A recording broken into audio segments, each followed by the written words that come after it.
and it was a lot of fun. Tell me how, oh, go ahead, Amee. I'm just laughing because I studied Swahili for 3 years here, so.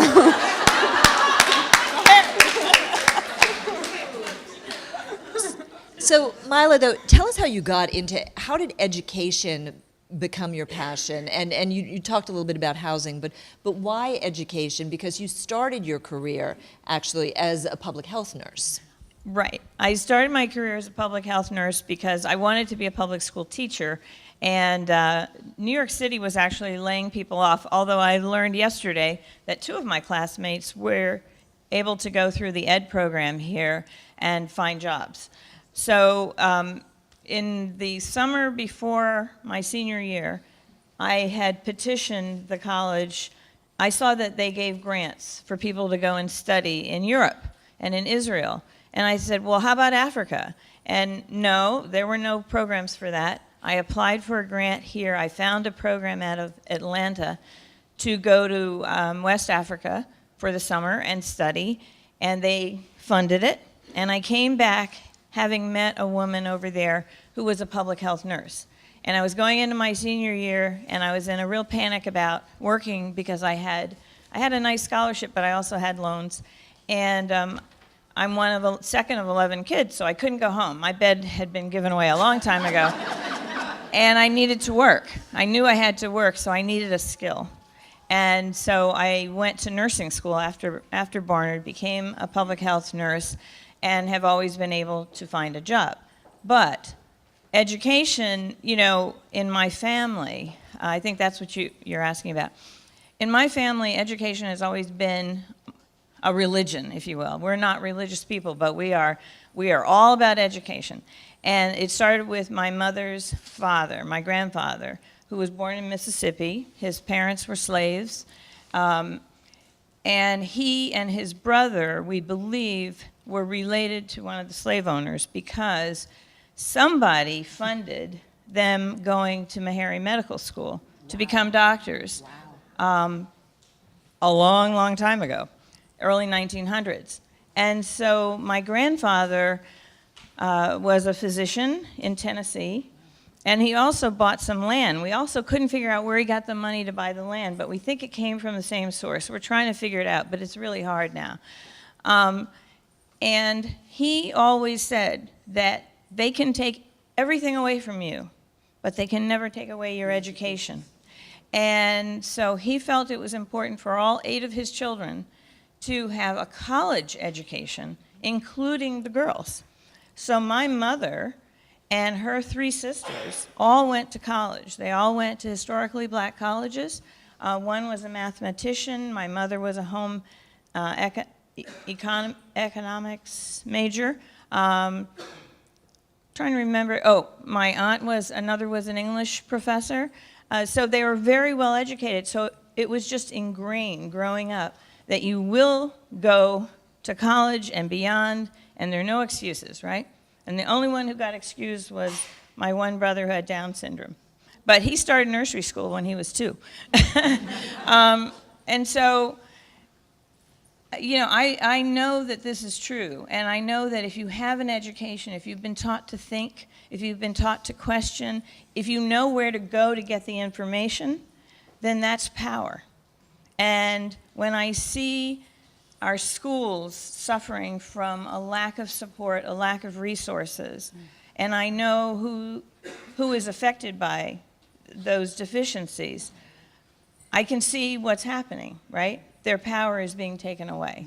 And so that I got involved with the schools early on as an advocate for those kids whose parents didn't know how to advocate for them. Went on to serve on the school board, and now I'm in the legislature. And follow on that, you said one thing that was really surprising is that in New Jersey, you said there is a huge amount of segregation in the schools. It's sort of a self-selecting segregation. How do you fix that as a politician, and what sort of activists do you need to call on to try to get that fixed? Because you have the power, a lot of people have the voice, but they don't know how to use that best to achieve what they need to do. How much time do we have? New Jersey is the 4th most segregated school systems in the country. fourth. And that is because we have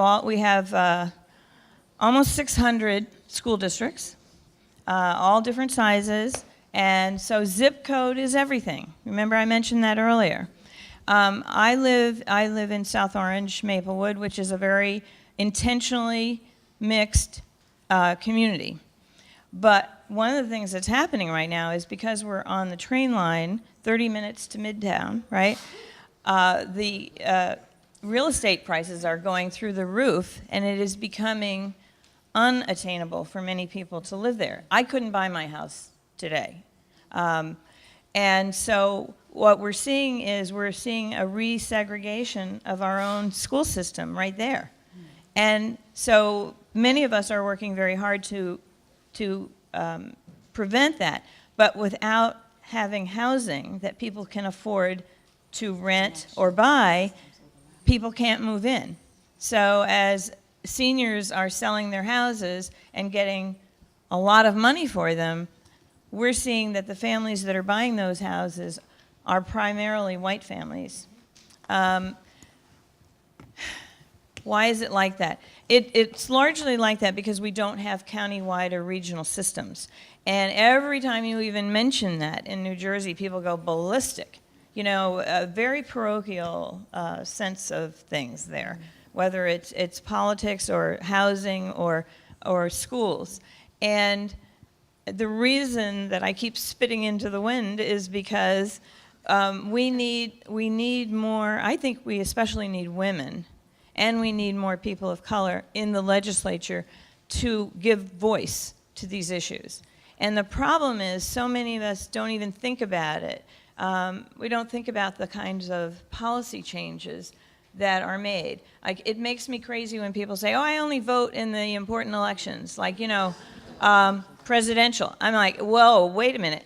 Your school board, your council, town council, your state, your county level people and your state people, they have a lot more to do with your life, everyday life, than the president, okay? Yeah,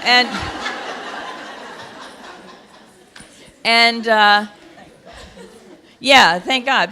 But women, you know what? We're still the minority in all the legislatures. I think we're about 35% in New Jersey. It's not enough. Trust me, it is not enough. Because when the men stand up and they start talking about things, I'm thinking, what planet do you live on? You know, because they don't know what they're talking about, but they always talk as if they know exactly what they're talking about.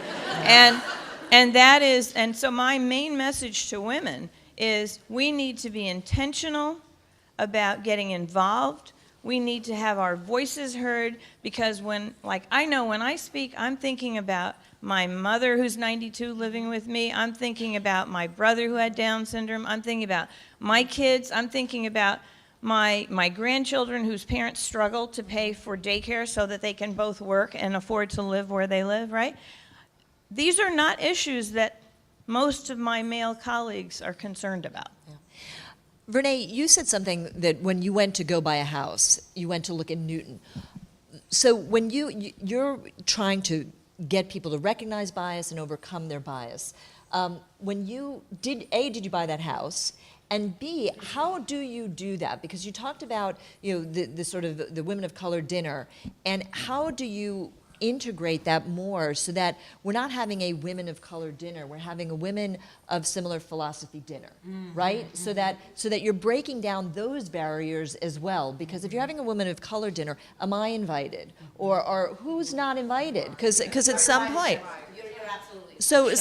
But again, which is again, I'm not trying to be, but that's the question is how do we stop looking at those terms, defining it in those terms, overcoming those fears, so that as an activist, we really are breaking down those barriers to disrupt racism, as Erika says, yes, or to understand it better so that we can get rid of it. Right. Wow, this is a long, what can I say? How to make this short. I did buy the house. I lived and raised my kid there for maybe 15 years. It was awesome. And it also had its issues. You know, bringing up what is now a 6'5" black man in a mostly white environment. we all know that has its issues, but Newton was a really good place to do that. The hard part about breaking down bias happens right here.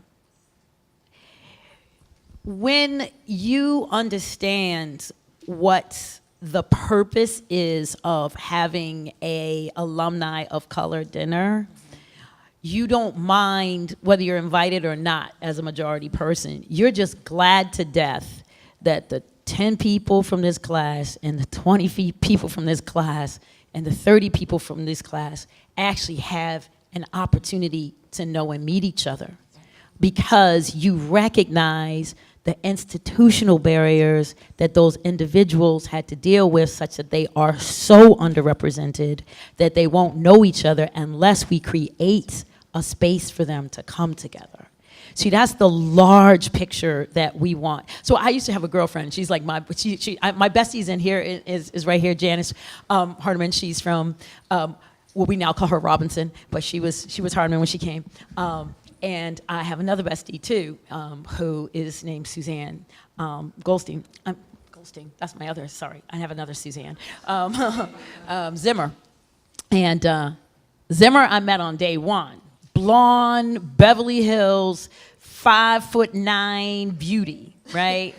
And the reason why I love her is because she comes down the hall, we're all sitting on the floor, we don't know what's happening, we're super stressed out, we're like brand new, and she goes, she has a cowboy hat on.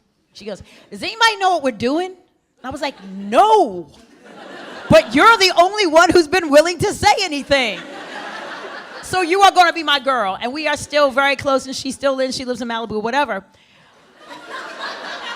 However, my other bestie, I would see up here on this 4th floor, we're going to art history. And I would be like, oh, it's a black girl. Oh my God, it's a black girl. And we would look at each other, we were like, hi. And we were like, we need to find each other. But it was like, seriously, we would just like cross each other and like, where did she go? That's how few people of color were on this campus, right? And so anyway, but we didn't find each other.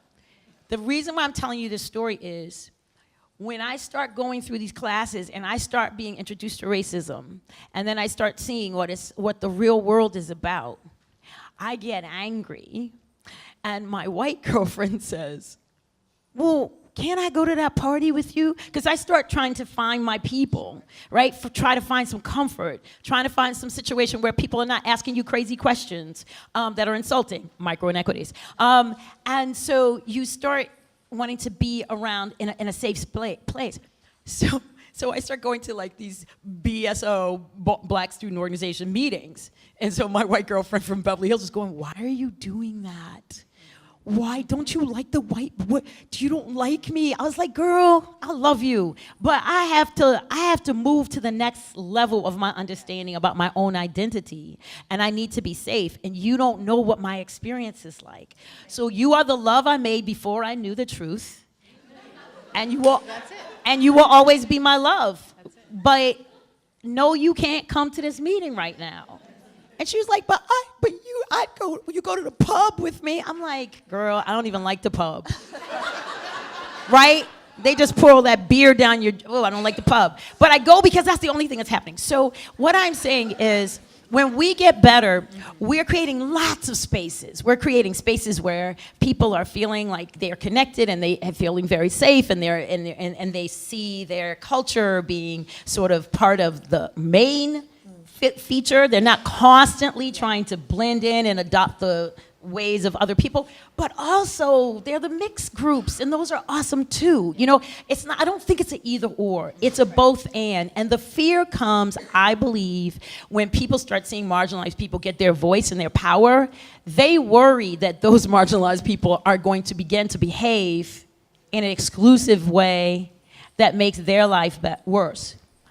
My feeling is everybody's got to stop being afraid and understand that when people find their true voice, and when they find their true power, and if they can do that in love and compassion, we all benefit. Will they be angry sometimes? Yeah, right? Will they be angry sometimes? Yes, they will be, because there's been a lot of trauma, okay? However, I always say, we gotta separate the people from the problem. Now, that's a nice thing. I can say that because I feel very blessed. I can separate the people from the problem. I got a love that I made before I knew the truth. I'm always going to do that love. And I still have to speak to the truth. And the truth is not always pretty. So I feel like this with all of my good people out there, and I want to say this, we can do this. We can do it together. We can tolerate when we need to break off. It's the same thing, Barnard. Barnard is women. Barnard is a mission focused on women based on patriarchy and systemic ways in which women have been excluded. That's how it came to be, and what it is trying to do is empower women to take their full place out in this world. That's the same thing people are doing when they're gathering around their identities where that hasn't, and when they haven't had opportunity to really bolster and strengthen those individuals so they walk out into the full world in their full selves, and when they do it, everybody's better.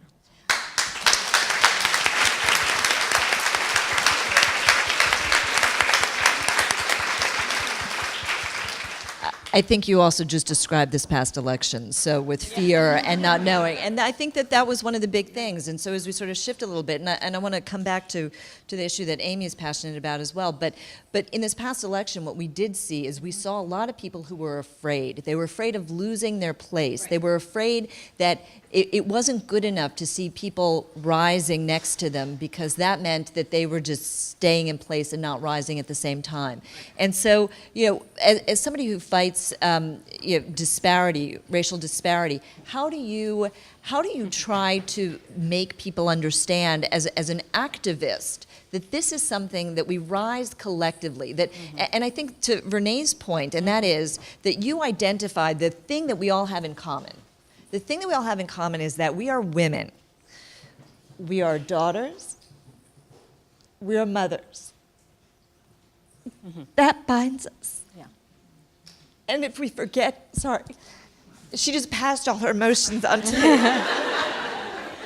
But I think part of it is that if we lose sight of that, if we lose that thing that binds us together as humans, then we do fracture. Right. And we give away our power as women, as daughters, as mothers, as people who are, as sisters, as people who are, and that we can't lose sight of that. And I'm wondering, and let's take it in a little bit of a different direction, after the big rally in January, do we still have that feeling that we are in this together? Or, because I'm not so sure. I've been to some of these rallies, and what ends up happening is that people from all different groups at the end start yelling about their cause, and they lose that thing that binds us together, which is trying to make a difference and trying to change where we are right now. So, two things. The first is, I just wanted to bridge the conversation we just had, that racism and structural racism dehumanizes white folks and folks of color. It's different. But when white folks are sort of benefiting off of things that they aren't, that are more of an entitlement or part of the system and that are basically on the backs of folks of color, systemically, not personally, but systemically, we're dehumanized as well. And so there's a relationship to understanding that if we are seriously committed to getting better together, that we have to do our work as white folks of color need their spaces to do their work, and then we can come together in powerful ways. Because structures impact us differently. And we need to get clear, super clear, because it is emotional. I mean, you all remember after the election, people had lots of different responses. Some folks were weeping for days. Some people were stuck. And then some folks of color in my life who I'm very close to were like, it has been this way forever. Get yourself together. And when you're together, come back and let's have a conversation. And for me, that was really powerful. This is my world, so I was not surprised that this happened. But at the same time, I decided to bring white women, specifically white women whose worlds were not about racial equity, for whom this was a surprise, as close to me as possible. Not just because to buffer folks of color from the emotions and from the learning that needed to happen, but because I had distanced myself from white women, the white women that I didn't want to deal with, who actually elected Trump, right? So there is a role to be played in multiracial coalition. I don't mean that like let's have a diversity initiative, make sure there's enough people of color and enough white people so that we can say we did that. No. I mean, where we get really clear about what structural racism looks like. We get really clear about how it benefits white folks to their in a dehumanizing way, but also in a lot of privileged ways. Folks of color get to do their work as well, so we do this separately, but also in coalition. Then when we come together, it's a whole different ball game, because I know you have my back, you know I have your back, and we work in partnership. It's very different. So when I think about what's happening now, and the work, so like, for example, I work in San Francisco, in the city of San Francisco's Office of Affordable Housing, and with the mayor's office. And in San Francisco, they're trying to move public housing into mixed income housing without gentrification, without displacement, and with community leadership at the helm in such a way that they actually use the word reparations, okay? They actually use the word. And so my job is to actually help create the infrastructure to do that, to make sure that people are using different strategies, different data points, different culture setting, trauma-informed practice. How do we create something that looks different? But I'll tell you, to this point, when I go into these spaces, which the leadership is mostly white, the community is almost 100% Latino, Black, and some Southeast Asian folks and some East Asian folks, you have this disparity, and it requires me and it requires the leader of color who is at the head of the project to come together in such a way that we cannot get distracted by what's happening in the larger macro political environment. We can respect it, but know that this work is not sexy. This work you do not feel good at the end of the day. It is every single day. And I go to the protests. I go to them because it feeds me in a different way. My mom is an activist. She's a protester. She is a social worker. She is a brilliant woman. That's her world. My world is to take that energy, but not get distracted by it, because our elders and the elders that are from all different communities have laid a foundation. But our job is to take that energy and build systems and not get interested in the satisfaction of that little thing. That little thing is never going to feel good. And so in San Francisco now, they have had people have started to move into the new housing. It is mixed income housing. The community residents are up in arms about X, Y, and Z. Their voice is at the table. San Francisco, as you might know, is the worst housing market in the country right now. It's worse than New York City. Can you believe it? And this is the fight. And so my thing is this: let's create the spaces to do the work we need to do to get good with ourselves in our communities. If you're a white woman in this room, and there's a lot of us, I see you.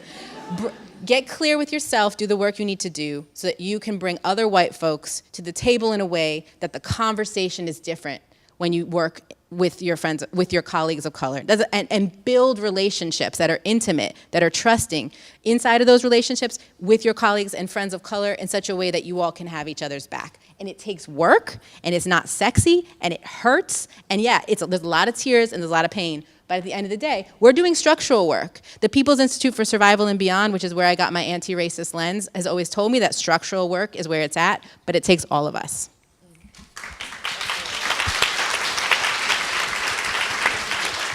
And so we're talking a lot about racial discrimination, but there's also a gender discrimination, and that's really, Amee, where your area of expertise is as well. You worked in an emergency room, and you saw that not everybody was treated equally. So there's another layer of that.